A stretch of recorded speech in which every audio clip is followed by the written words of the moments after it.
ప్రభు అయిన యేసుక్రీస్తు నామంలో కూడి వచ్చిన మీ అందరికీ ప్రభు పేరట వందనాలు తెలియజేస్తూ ఉన్నాను.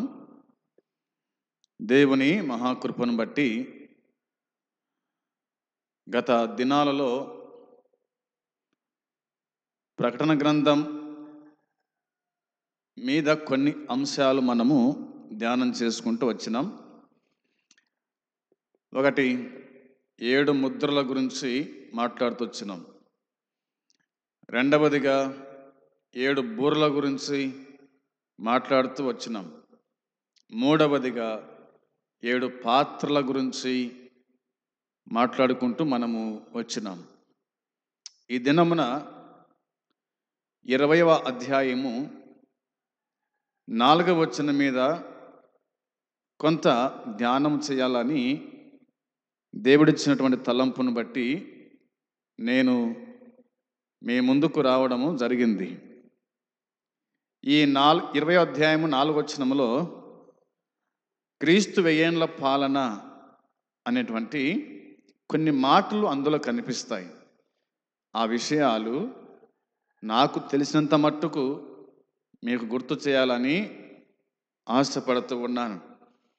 ఈ క్రీస్తు వెయ్యేండ్ల పాలన గురించి చాలామంది భక్తులు మరి దేవుని దాసులు చాలా గంభీరమైనటువంటి ప్రసంగాలు, లోకాన్ని కదిలించేటువంటి ప్రసంగాలు చేయగలిగినారు. దేవుడిచ్చిన తలంపును బట్టి నేను ఈ వరుస క్రమంలో చెప్పాలని ఒక ఆశ కలిగి ఈ వాక్యాన్ని సిద్ధపడుతూ ఉన్నాను. మీరు కూడా వాక్యం వినడానికి, రాసుకోవడానికి, మీ సంఘాలలో మీ తోటి సహోదరులతో పంచుకోవడానికి మీరు కూడా సిద్ధపడవలసిందిగా దేవుని పేరట మనవి చేస్తూ ఉన్నాను. రండి, దేవుని వాక్యమైన బైబిల్ నుండి ప్రకటన గ్రంథము 20వ అధ్యాయము 4వ వచనాన్ని మనము చదువుదాం. 4వ వచనాన్ని మనం చదువుకుందాం. అంతటా సింహాసనములను చూచితిని, వాటి మీద ఆసీనులై ఉండు వారికి విమర్శ చేయుటకు అధికారము ఇవ్వబడెను. మరియు క్రూరముఖమునకైనను దాని ప్రతిమకైనను నమస్కారము చేయక తమ నొసట్ల యందు గాని చేతుల యందు గాని దాని ముద్ర వేయించుకొనని వారిని యేసు విషయమై తామిచ్చిన సాక్ష్యము నిమిత్తమును దేవుని వాక్యము నిమిత్తమును శిరచ్ఛేదనము చేయబడిన వారి ఆత్మలను చూచితిని. వారు బతికిన వారై 1000 సంవత్సరములు క్రీస్తుతో కూడా రాజ్యము చేసిరి. ప్రార్థన చేసుకుందాం.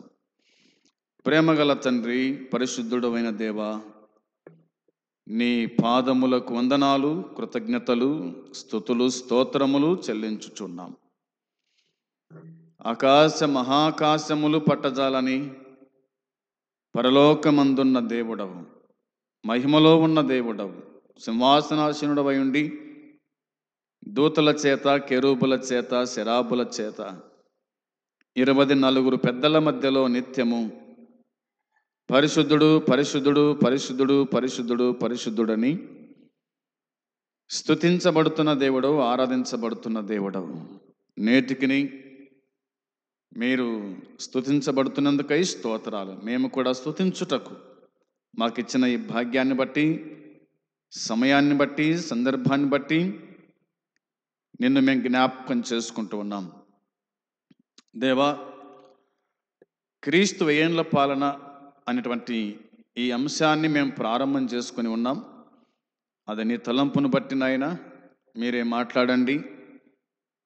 విశ్వాసకి ఆదరణ కలిగించే మాటలు, పాపికి రక్షణ కలిగించే మాటలు బోధించుమని, ఈ దీనదాసుని మరుగుపరచుమని మీరే మాట్లాడుమని మా రక్షకుడైన యేసుక్రీస్తు పరిశుద్ధమైన నామంలో ప్రార్థించి అడిగి స్తుతించి వేడుకుంటున్నాము తండ్రి. ఆమేన్. దేవునికి మహిమ కలుగునుగాక. క్రీస్తు యేసునందు సోదరి సోదరులారా, క్రీస్తు వెయ్యేండ్ల పాలన గురించి మనకు 4 నుండి 6 వచనం వరకు ఆ మాటలు కనిపిస్తాయి. ఈ సమయంలో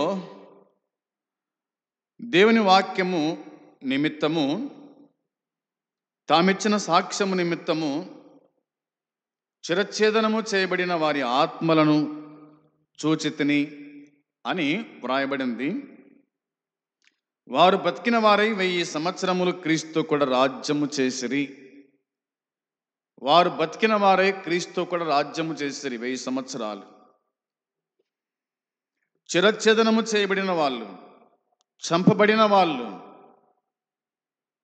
వారు మరలా బతికిరి అనే మాట కనిపిస్తూ ఉంది. చనిపోయిన వారు బతుకుతారా అని వాక్యం చెబుతుందా? నిజమే, వాక్యమే చెబుతూ ఉంది. దీనికి మీరు ఆశ్చర్యపడకురి. ఒక దినం వస్తూ ఉంది, ఆ దినమున మరణించిన వారు తిరిగి లేస్తారు అని యేసుక్రీస్తు ప్రభు సువార్తలలో ఆయన చెప్పినట్టుగా దేవుని వాక్యం గుర్తు చేస్తూ ఉంది. అదే ప్రకారంగా తెస్సలోనికీ పత్రికలో మనం చూస్తాం 4వ అధ్యాయంలో, మృతులైన వారు మొదట లేచిరి, ఆ తర్వాత సజీవులమై నిలుచుండు మనము వారితో కూడా ఏకముగా ప్రభుని ఎదుర్కోవడానికి దేవుని రాజ్యం చేరుతాము అనే మాట కూడా మనకు అపోస్తలుడైన పౌలు చెప్పినట్టుగా దేవుని వాక్యం గుర్తు చేస్తూ ఉంది. కొరింథీ పత్రిక 10వ అధ్యాయంలో రాయబడింది కదా, మనం మార్పు చెందుదుము అని అన్నాడు. మార్పు చెందుదుము అని అన్నాడు. తిరిగి లేస్తామా అంటే అది వాస్తవమే. ఎందుకంటే యేసుక్రీస్తు ప్రభు ఈ భూమి మీద ఉన్నప్పుడు 3 లేపినాడు కదా. 3 చనిపోయినారు. లాజరు, యాయేరు కుమార్తె, విధవరాలి కుమారుడు. వారి 3 ఆయన లేపినాడు. అంత మాత్రం కాకుండా యేసుక్రీస్తు ప్రభు కొడుక ఆయన చనిపోయి సమాధి చేయబడి తిరిగి లేచినాడు. తిరిగి లేచిన వాడు చనిపోయిన వారి సైతము ఆయన లేపగలడు అనేటువంటి ఒక నిర్ధారణ మనకు కనిపిస్తూ ఉంది. కాబట్టి ఈయన శరీరము తిని ఈయన రక్తము త్రాగు వాడు నిత్యజీవం గలవాడు, వాడిని అంత్య దినమున నేను తిరిగి లేపుతాను అని కూడా దేవుని వాక్యమే మనకు జ్ఞాపకం చేస్తూ ఉంది. మంచిది. వారు బతికిన వారై 1000 సంవత్సరములు క్రీస్తు కూడా రాజ్యము చేసిరి అని ఉంది. కాబట్టి ఏమిటో ఈ విషయాలు మనము కొన్ని మాటలు నేను జ్ఞాపకం చేసుకుంటూ వస్తాను. 1000 ఏళ్ల పాటు క్రీస్తు పరిపాలన ఉంటుందని బైబిల్ మనకు గుర్తు చేస్తూ ఉంది.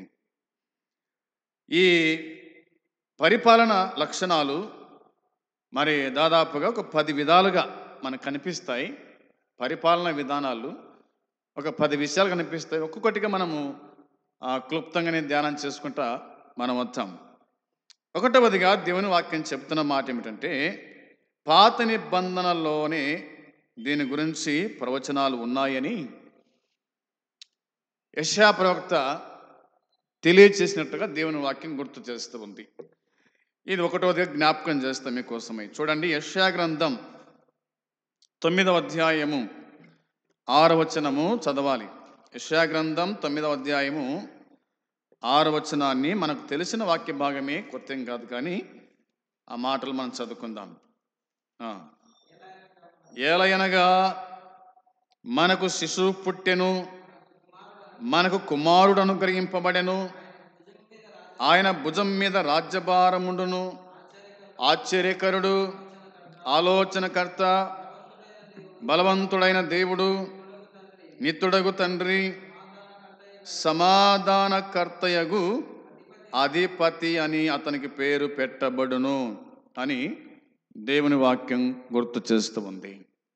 ప్రియమైన సోదరి సోదరులారా, ఈ అధ్యాయం అంతా కూడా దాదాపుగా మరి 1 నుంచి 7 వరకు మెస్సియా రాజు జననం గురించి వ్రాయబడింది. ఆయన జననం గురించి, ఆయన పుట్టుక గురించి యెషయా ప్రవక్త వ్రాసినట్టుగా మనకు అర్థమవుతుంది. అందుకే మనకు శిశువు పుట్టెను అని అన్నాడు. మనకు కుమారుడు అనుగ్రహింపబడెను అన్న మాట ఉంది. శిశువు కుమారుడు రెండు సమానమే కదా. శిశువు కుమారుడు అన్నమాట. అనుగ్రహించబడెను అని అన్నాడు. ఆయన భుజముల మీద రాజ్యభారముండును అంట. ఆయన భుజాల మీద ఏముంటుందట? రాజ్యభారము ఉండును అనే మాట కనిపిస్తుంది.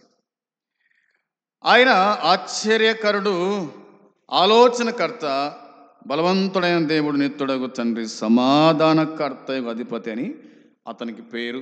ఇవన్నీ కూడా మనము ఒక్కొక్కటిగా నేను మీకు గుర్తు చేస్తూ వస్తాను. మరి మనకు శిశువు పుట్టెను అనే ఈ ప్రవచనము మెస్సయ్య అయిన యేసుక్రీస్తు పుట్టుకను గురించి ముందుగా చెప్పబడింది. అది 7వ అధ్యాయము 14వ వచనం కూడా చూడాలి. 7వ అధ్యాయం 14వ వచనం, యెషయా గ్రంథమే 7వ అధ్యాయం 14వ వచనంలో కూడా ఈ మాటలే మనకు కనిపిస్తాయి. కాబట్టి ప్రభు తానే ఒక సూచన మీకు చూపును, ఆలకించుడి, కన్యక గర్భవతి అయి కుమారుని కని అతనికి ఇమ్మానుయేలు పేరు పెట్టును అనే మాట వ్రాయబడింది. ఇమ్మానుయేలు అనగా దేవుడు మనకు తోడు అని భాషాంతరమున వ్రాయబడింది కదా. మనకు మత్తయి సువార్తలో మనం చూస్తాం. ఇమ్మానుయేలు అనగా దేవుడు మనకు తోడు, పుట్టినవాడు మనకు తోడు. పుట్టిన వారికి తల్లిదండ్రి తోడుగా ఉంటారు, జేజీ అబ్బ తోడుగా ఉంటారు. కానీ మన కోసమై, మనందరి కోసమై పుట్టినటువంటి యేసుక్రీస్తు ప్రభు, ఆయన మనకు తోడుగా ఉండడానికి ఆయన ఈ భూమి మీద మెస్సియగా ఆయన పుట్టాడు. రాజులకు రాజుగా పుట్టాడు, ప్రభువులకు ప్రభుగా ఆయన పుట్టాడు. మనందరి నిమిత్తమై తన ప్రాణం పెట్టి తిరిగి లేచి మన పాపాలను పరిశుద్ధపరిచి తన రాజ్యము చేర్చుకోవడానికి ఆయన ఈ భూమి మీద పుట్టినాడు. ప్రభు అయిన యేసుక్రీస్తు అని దేవుని వాక్యం మనకు గుర్తు చేస్తూ ఉంది. ఇక చరిత్రలో ఆయన జన్మ ఒక చిత్రమైన సమయంలో, స్థలములో జరుగుతూ ఉంది అనేది కూడా దేవుని వాక్యమే చెబుతుంది. అంతేకాక కుమారుడైన మెస్సియా ఇంతకు ముందెన్నడూ జరగని విధంగా ఆశ్చర్యకరమైన రీతిలో జన్మిస్తాడు. ఆశ్చర్యకరమైన రీతిలో ఆయన జన్మిస్తాడు అని మెస్సియగా ఆయన గుణలక్షణాలు మరి ప్రతిబింబింపజేసే పేర్లను యెషయా గ్రంథస్థము చేసినట్టుగా దేవుని వాక్యం మనకు గుర్తు చేస్తూ ఉంది. ఇంత పెద్ద పేరు ఎవరి కొడుక ఉండబోదు గుడుక. ఒకటి ఏమిటంటే ఆశ్చర్యకరుడు అనే మాట వ్రాయబడింది. ఆశ్చర్యకరుడు అనే మాట వ్రాయబడింది. ఆశ్చర్యకరుడు అంటే మెస్సియా తనకు తానుగా ఒక మానవతీతమైన అద్భుతమైనటువంటి ఇక్కడ వ్రాసినటువంటి పదం ఏమిటంటే ఇబ్రూ ప్రధాని లేదా ఇబ్రూ పదానికి ఫిల్ అనేటువంటి పేరు కనిపిస్తుంది అన్నమాట, మెస్సియా అనేటువంటి దానికి. ఇక ఎప్పుడు మానవుల కార్యాలకు ఈ పేరు వాడబడలేదు. మానవులకైతేనేమి, మానవ కార్యాలకైతేనేమి ఈ పేరు వాడబడలేదు అని దేవుని వాక్యం చెబుతుంది. కేవలం దేవునికి సంబంధించి మాత్రమే ఈ పదము వాడబడింది. ఏంటి? ఆశ్చర్యకరుడు అనేటువంటి పదం వాడబడింది అనేది మనకు దేవుని వాక్యం గుర్తు చేస్తూ ఉంది. ఒక మాట బైబిల్లో జ్ఞాపకం చేస్తాం మీకోసమే. చూడండి, యెషయా గ్రంథంలో రాయబడిన మాట 28, 29 వచనం. 28వ అధ్యాయము 29వ వచనాన్ని మనము చూద్దాము. జనులు సైన్యములకు అధిపతియగు యెహోవా చేత దాన్ని నేర్చుకొందురు. ఆశ్చర్యమైన ఆలోచన శక్తియు అధిక బుద్ధియు అనుగ్రహించువాడు ఆయనే. దేవునికి స్తోత్రం కలుగునుగాక. ప్రియమైన సోదరి సోదరులారా, ఆయన గురించి మనం చెప్పుకున్నాం. యెషయా ప్రవక్త రాసిన మాట ఏంటంటే ఆశ్చర్యకరుడు అనే పదాన్ని రాశాడు. కాబట్టి ఇక్కడ అదే యెషయా ప్రవక్త రాసిన మాట ఏంటంటే జనులు సైన్యములకు అధిపతి యెహోవా చేత దాన్ని నేర్చుకొందురు అన్నాడు. జనులు నేర్చుకోవాలి. ఏం నేర్చుకోవాలా అంటే ఆశ్చర్యమైన ఆలోచన శక్తియు అధిక బుద్ధియు అనుగ్రహించువాడు ఆయనే. నిజమే, ఆయన అనుగ్రహించాలి. మనకు ఏం అనుగ్రహించాలి అని అంటే ఆశ్చర్యమైన ఆలోచన శక్తి ఆయన అనుగ్రహించాలా, అధిక బుద్ధి ఆయన అనుగ్రహించాలా. ఆయనే అనుగ్రహించువాడు, ఆయనే మనకిచ్చువాడు. ఇక ఈ లోకంలో విద్య వల్ల కానీ చదువు వల్ల కానీ మన జ్ఞానం రాదు. ఒకవేళ వచ్చినా అది లోకపరమైన జ్ఞానమే కానీ అది దైవ సంబంధమైన జ్ఞానము కాదు, దైవ సంబంధమైన బుద్ధి కాదు. మనం చూస్తా ఉన్నాం నేడు చదువుల్లో చాలామందికి జ్ఞాపకం ఉండదు. ఎంత చదువు చదివినా కానీ బైబిల్ అక్షరం చదవలేరు. అవునా? గత దినంలో ఒక ఇంటికి వెళ్ళాను. ఆ ఇంటిలో అమ్మాయి ఇంటర్ ఫస్ట్ ఇయర్ చదువుతుంది. ప్రార్థనకు వచ్చేటోళ్ళే మళ్ళా బైబిల్ మత్తయి సువార్త లేదా లూకా సువార్త 19వ అధ్యాయము చదవమని చెప్తే చదవడంలే, అంతా అప్ అండ్ డౌన్ అయిపోతుందన్నమాట. అంత చదువు చదివినప్పటికీ కూడా బైబిల్ చదివినటువంటి జ్ఞానము బుద్ధి ఎవరిస్తారు అంటే దేవుడే ఇచ్చేవాడు, ఆయన ఇచ్చేవాడు అన్నమాట. యెషయా ప్రవక్త మనకు చెప్పినట్టుగా దేవుని వాక్యం మనకు గుర్తు చేస్తూ ఉంది. మెస్సియా తన కార్యాల ద్వారా అద్భుతాల ద్వారా తన గుణలక్షణాలను కనపరుస్తాడు అనేది ఒకటో మాటగా మనము జ్ఞాపకం చేసుకునే వారుగా ఉండాలి. రెండవదిగా ఒకటి ఆశ్చర్యకరుడని చెప్పుకున్నాం. రెండవ మాట ఏమిటి? ఆలోచన కర్త అని ఉంది. ఆలోచన కర్త అనే మాట వ్రాయబడింది. మెస్సియా మరి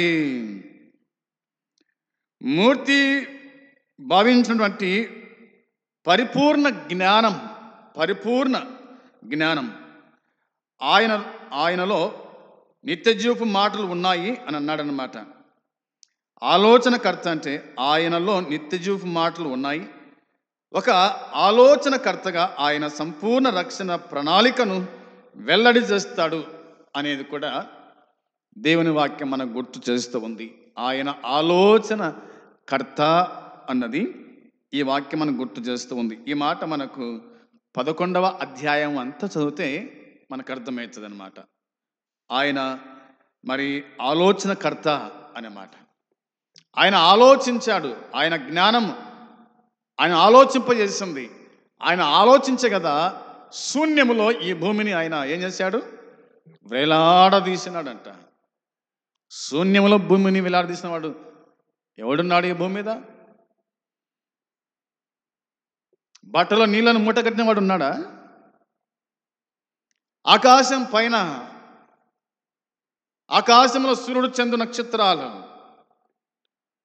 ఈ భూమి మీద ఎన్ని కొండలు, ఎన్ని లోయలు, ఎన్ని పర్వతాలు, ఎంతమంది జనాభా, ఎన్ని ఇండ్లు కదా.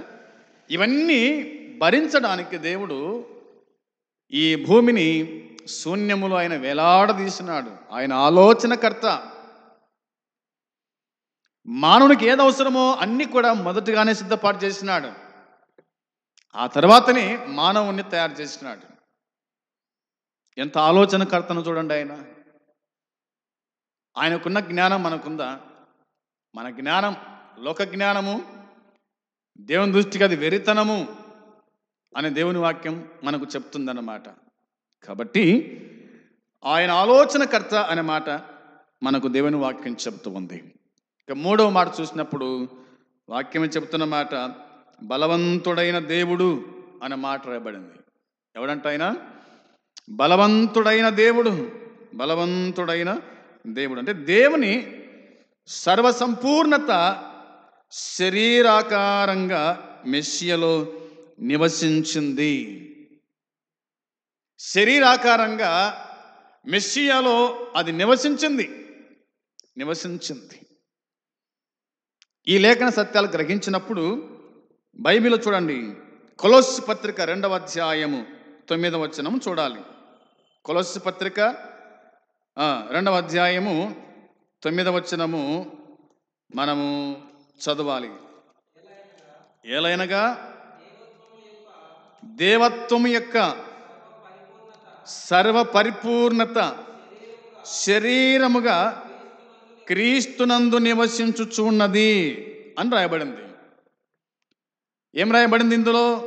ఏమి రాసినాడు అపోస్తలుడైన పౌలు కొలొస్సీ సంఘానికి అంటే, క్రీస్తులోని సమృద్ధి గురించి ఆయన మాట్లాడుతూ దేవత్వం యొక్క సర్వ పరిపూర్ణత శరీరముగా క్రీస్తునందు నివసించుచుంది అన్నాడు. ఇక చూడండి, యోహాను సువార్త 1వ అధ్యాయం 1వ వచనం. యోహాను సువార్త 1వ అధ్యాయం 1వ వచనంలో, ఆదియందు వాక్యం ఉండెను, వాక్యము దేవుని యొద్ద ఉండెను, వాక్యము దేవుడై ఉండెను అని దేవుని వాక్యం చెబుతోంది. ఈ వాక్యమైన దేవుడు ఏమై ఉన్నాడు అంటే చూడండి, 14వ వచనం చూడాలి. 14వ వచనం కూడా మనం చదివితే, ఆ వాక్యము శరీరధారి అయి కృపాసత్య సంపూర్ణుడుగా మన మధ్య నివసించెను. తండ్రి వలన కలిగిన అద్వితీయ కుమారుని మహిమ వలె మనము ఆయన మహిమను కనుగొంటిమి. ప్రియమైన సోదరి సోదరులారా, వాక్యమయున్న దేవుడు, అవునా, వాక్యమయున్న దేవుడు శరీరాన్ని ధరించుకొని భూమి మీదకి వచ్చినట్టుగా వాక్యం చెబుతూ ఉంది. యేసు నిత్యుడైన దేవుడు. ఆయన ఈ మాట అర్థం చేసుకోవాలి. యేసు నిత్యుడైన దేవుడు, నిత్యం ఉండేవాడు. ఆయన కొంతకాలం ఉండి మరి కొంతకాలము కనిపించకుండా పోయి అలా ఉండేవాడు కాదు దేవుడు, నిత్యం ఉండేవాడు. అందుకే ఆది యందు వాక్యం ఉండెను, వాక్యము దేవుని యొద్ద ఉండెను, వాక్యము దేవుడై ఉండెను. ఆ వాక్యమే శరీరధారి అయి కృపాసత్య సంపూర్ణుడుగా మన మధ్య నివసించెను. యేసుక్రీస్తు ప్రభు వాక్యమైన దేవుడు, ఆయన శరీరం ధరించి మన మధ్య నివసించినాడు. నివసించడం మాత్రమే కాదు, 33 సంవత్సరాలు ఈ భూమి మీద ఆయన నివసించినట్టుగా దేవుని వాక్యం గుర్తు చేస్తూ ఉంది. ఆ దినాల్లో అందరూ కూడా ప్రభువును చూసినారు. పరలోకమందున్న దేవుడు, వాక్యమై ఉన్న దేవుడు శరీరం దాల్చి భూమికి వచ్చిన తర్వాత అనేకులు ఆయనను చూచినట్టుగా దేవుని వాక్యం మనకు గుర్తు చేస్తూ ఉంది. ఇది బలవంతుడైన దేవుడు. అనే మాటకు దేవుని సర్వసంపూర్ణత మరి శరీరంగా మెస్సియాలో నివసించినట్టుగా దేవుని వాక్యం గుర్తు చేస్తూ ఉంది. ఇక 4వదిగా మనం ఆలోచన చేస్తే బైబిల్ చెప్తున్న మాట నిత్యుడగు తండ్రి అని ఉంది. ఎవరంటే ఈయన నిత్యుడగు తండ్రి. ఆయన కేవలము తన పరలోకపు తండ్రిని బలపరచడమే కాక శాశ్వతంగా తన ప్రజలను సంరక్షించి వారి అవసరతలను తీర్చే ఒక దయగల తండ్రిగా ఆయన ఉన్నాడు. ఆయన దయగల తండ్రి, నిత్యుడగు తండ్రి, ఆయన దయగల తండ్రి అనే మాట ఉంది. కాబట్టి తన ప్రజలను సంరక్షించి వారి అవసరతను తీర్చే ఒక దయగల తండ్రిగా ఆయన ఈ భూమి మీద ఉన్నాడనే మాట మనకు కనిపిస్తుంది. ఎలాగున్నాడు ఆయన ఈ భూమి మీద అంటే చూడండి, 103వ కీర్తన 13వ చరణం. 103వ కీర్తన 13వ చరణంలో దేవుని వాక్యం మనకు గుర్తు చేస్తున్న మాట నేను జ్ఞాపకం చేస్తూ ఉన్నాను. తండ్రి తన కుమారుల ఎడల జాలిపడినట్లు యెహోవా తన ఎడల భయభక్తులు గల వారి ఎడల జాలిపడును. ఒక తండ్రిగా, ఒక తల్లిగా నీవు నేను ఏ విధంగా మన పిల్లల పట్ల జాలి, ప్రేమ, దయ చూపిస్తున్నామో అదే విధంగా వాక్యం చెబుతుంది, యెహోవా తన యందు భయభక్తులు గల వారి ఎడల జాలి పడుతూ ఉన్నాడు. యెహోవా తన యందు భయభక్తులు గల వారి ఎడల జాలి పడుతూ ఉన్నాడు. దేవుడు అనగా జాలి పడేటువంటి వాడు అని మనము గుర్తుంచుకునే వారికి ఉండాలి. 5వదిగా రాయబడింది కదా, సమాధానకర్తయగు అధిపతి అనే మాట బైబిల్ చెబుతూ ఉంది. అధిపతి అంటే ఆయన పరిపాలన, పాప మరణాల నుండి విమోచించడం ద్వారా మానవాళికి దేవునితో సమాధానాన్ని తీసుకొస్తుంది అని ఈ వాక్యం చెబుతూ ఉంది. 5వ మాట మనం జ్ఞాపకం చేసుకున్నాం, సమాధానకర్తయగు అధిపతి అనే మాట కనిపిస్తూ ఉంది. అందును బట్టి సోదరులారా, ఆయన పరిపాలన, పాప మరణాల నుండి విమోచించడం ద్వారా మానవాళికి దేవునితో సమాధానాన్ని తీసుకొస్తుంది. మనిషికి దేవునికి మధ్య సమాధానం ఉండాలని, సమాధానం తీసుకురావాలి. దేవునికి మనిషికి మధ్య సహవాసం ఉండాలి, సంబంధం ఉండాలి. అదే ఈ 5వ మాట మనకు చెప్పే మాట, సమాధానకర్త అని. దేవునికి మనుషులకు మధ్యవర్తిగా మన ప్రభువైన యేసుక్రీస్తు వచ్చినట్టుగా దేవునికి మనకు మధ్య సమాధానం అంటే యేసుక్రీస్తు ప్రభు రావాలి. ఆయన సమాధానకర్త అని బైబిల్ మనకు స్పష్టంగా జ్ఞాపకం చేస్తూ ఉంది. ఈ మాట చూడండి, 11వ అధ్యాయము 6వ వచనం చూస్తారా? ఇదే యెషయా గ్రంథం 11వ అధ్యాయము 6వ వచనము చదవాలి. 11వ అధ్యాయం 6వ వచనంలో రాయబడిన మాట, తోడేళ్ళు గొర్రెపిల్ల యొద్ద వాసము చేయును, చిరుతపులి మేక పిల్లల యొద్ద పండుకొనును, దూడయు కొదమ సింహమును పెంచబడిన కోడెయు కూడుకొనగా బాలుడు వాటిని తోలును. అది సమాధానం అంటే.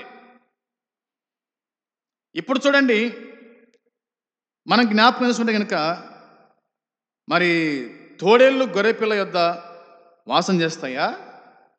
తోడేళ్ళకి గొర్రెపిల్ల అంటే ఇక పండగనే.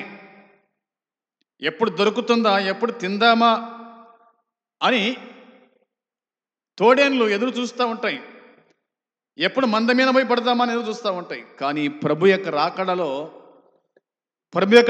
వేయేండ్ల పరిపాలనలో మరి తోడేలు గొర్రెపిల్ల యొద్ద వాసము చేయును, చిరుతపులి మేకపిల్ల యొద్ద పండుకొనును, దూడయు కొదమ సింహమును పెంచబడిన కోడెయు కూడుకొనగా బాలుడు వాటిని తోలును అనే మాట రాయబడింది. ఇది దేవుని రాజ్యం. వేయేండ్ల పరిపాలనలో ఇట్లా ఉంటుంది, ఇలా జరుగుతుంది అని దేవుని వాక్యం మనకు గుర్తు చేస్తూ ఉంది. వచనం 7 చూడండి, 7వ వచనంలో రాయబడిన మాట, ఆవులు ఎలుగులు కూడి మేయును, వాటి పిల్లలు ఒక చోటనే పండుకొనును, ఎద్దు మేయినట్లు సింహము గడ్డి మేయును. వచనం 8, పాలు కుడుచు పిల్ల నాగుపాము పుట్ట మీద ఆట్లాడును, మిడినాగు పుట్ట మీద పాలు విడిచిన పిల్ల తన చేయి చాచును. 9వ వచనం, నా పరిశుద్ధ పర్వతం అంతటను ఏ మృగమును హాని చేయదు, నాశనము చేయదు. సముద్రము జలములతో నిండి ఉన్నట్లు లోకము యెహోవాను గూర్చిన జ్ఞానముతో నిండి ఉండును. దేవునికి మహిమ కలుగును గాక. ప్రభునందు సోదరులారా, దేవుని వాక్యం చెబుతుంది, ఆయన వేయేండ్ల రాజ్య పరిపాలన ఎటుంటుందంటే, ఈ 3 వచనాలు చూడండి, ఈ 4 వచనాలు రాయబడిన మాట ఇలాగ ఉంటుంది. ఆయన రాజ్యం ఇలాగ ఉంటుంది. ఆయన రాజ్యం అనేది మనకు అర్థమైన విషయం. అందుకోసమే నా పరిశుద్ధ పర్వతమందంతట గుడక ఏ మృగమును హాని చెయ్యదు, ఏ మృగము హాని చేయదు, నాశనము చేయదు. సముద్రం జలముతో నిండినట్లు లోకము యెహోవాను గూర్చిన జ్ఞానముతో నిండి ఉంది. సముద్రము జలముతో నిండి ఉంది. భూమి ఒక భాగం కాగా 3 భాగాలు నీళ్ళే ఉన్నాయని చెప్తారు. ఆ విధంగా ఈ ప్రపంచమంతా కూడా ఆ దినాల్లో దేవుని జ్ఞానముతో నిండి ఉంటుంది. అది దేవుని వాక్యం మనకు గుర్తు చేస్తున్నటువంటి విషయాలు అన్నది మనం జ్ఞాపకము చేసుకోవాలి. రండి వాక్యం చదువుకుందాం. రోమీలకు రాసిన పత్రిక 5వ అధ్యాయము 1వ వచనం చదువు చూడండి. రోమా పత్రిక 5వ అధ్యాయము 1వ వచనము మనము చూడాలి. 5 1వ వచనం. కాబట్టి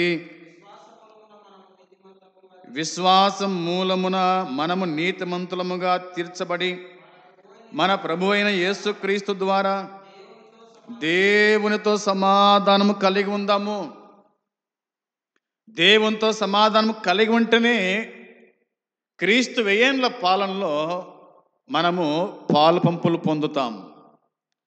దేవునికి మనకు సమాధానం లేకపోతే కనుక 1000 ఏండ్ల రాజ్య పరిపాలనలో మనం ఉండం. అది గుర్తుంచుకోవాలి. అందుకోసమే విశ్వాసము ద్వారా వచ్చే రక్షణ ఫలితాల గురించి ఇందులో మనకు బైబిల్ చెబుతుంది. పౌలు రాశాడు, విశ్వాసం మూలమున మనము నీతిమంతులుగా తీర్చబడి అన్నాడు. విశ్వాసం మూలంగా ఒక వ్యక్తి నీతిమంతులుగా తీర్చబడతాడు. మన ప్రభు అయిన యేసుక్రీస్తు ద్వారా దేవునితో సమాధానము కలిగి ఉండాలి. ప్రభు అయిన యేసుక్రీస్తు ద్వారా దేవునితో సమాధానం. ప్రభు ద్వారానే మనము ప్రభుకు చెప్పాలి. ప్రభు వెళ్ళి దేవునితో చెప్తాడనమాట. అందుకే మనము ప్రార్థన చేసేటప్పుడు నాయన, తండ్రి, అబ్బా అని మనం మొరపెట్టుకుంటాం.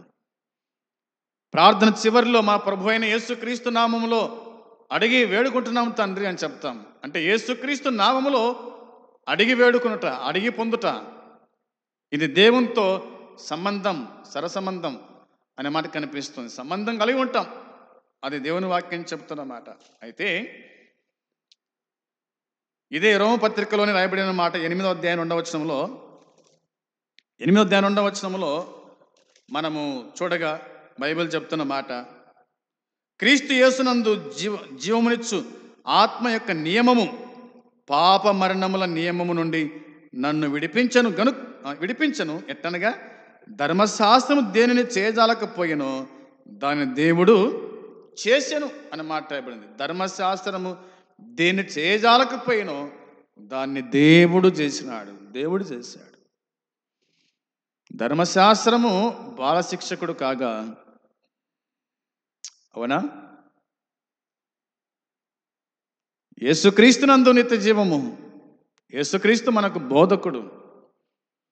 ధర్మశాస్త్రం మరి పిండిబడి లాంటిదన్నమాట. యేసుక్రీస్తు మాటలు క్రొత్త నిబంధన అంతా కూడా ఇది పెద్దబడి లాంటిదన్నమాట. అది గుర్తుంచుకోవాలి. కాబట్టి ప్రియమైన సోదరులారా, ఇది మనము యెషయా గ్రంథములో ఉన్నటువంటి కొన్ని సంగతులను మనము ఆలోచన చేయగలిగినాం. ఇది మొదటి భాగంగా మనం ఆలోచన చేసి దీంట్లోనే మరికొన్ని వచనాలు నేను మీకు జ్ఞాపకం చేయదలుస్తాను. మరి మరొక ఎపిసోడ్లో ఆ మాట ఇది మనం పూర్తి చేద్దాం. మొదటిది, అంతవరకు దేవుడు తన కృపతో మనల్ని నింపి బలపరచునుగాక. ఆమేన్. ప్రార్థన చేసుకుందాం. ప్రేమగల తండ్రి, పరిశుద్ధుడు అయిన దేవాని పాదములకు వందనాలు, స్తోత్రములు, కృతజ్ఞతాస్తుతులు చెల్లించుచున్నాం. చెప్పబడిన ఈ మాటలు దీవించు తండ్రి, ఆశీర్వదించండి. ఎంతమంది నీ వాక్యాన్ని వినగలిగిరో వారి జీవితంలో కార్యం జరిగించి ప్రతిఫలం దయచేయండి దేవా. మరి మా ప్రభువైన యేసుక్రీస్తు యొక్క 1000 ఏండ్ల పరిపాలనలో మొదటి భాగములో కొంత మేము వినగలిగినాం. మీరు వినిపించారు, అందుని బట్టి స్తుతులు చెల్లించుకుంటున్నాం. చెప్పిన మాటలు దీవించి ఆశీర్వదించండి. చెప్పబోయే మాటలుగా మీరు దీవించి ఆశీర్వదించి మీరే మాతో మాట్లాడమని మీకు అప్పగించుకుంటూ యేసుక్రీస్తు నామంలో అడిగి ప్రార్థించి వేడుకుంటున్నాము తండ్రి. ఆమేన్. పరలోకమందున తండ్రి ప్రేమ, మన ప్రభువైన యేసుక్రీస్తు కృప, పరిశుద్ధాత్మ సన్నిధి సహవాసము కూడి వచ్చిన మనకు సకల పరిశుద్ధులకు ఇప్పుడు ఎల్లప్పుడూ సదాకాలము తోడై ఉండును గాక. ఆమేన్. అందరికీ వందనాలు.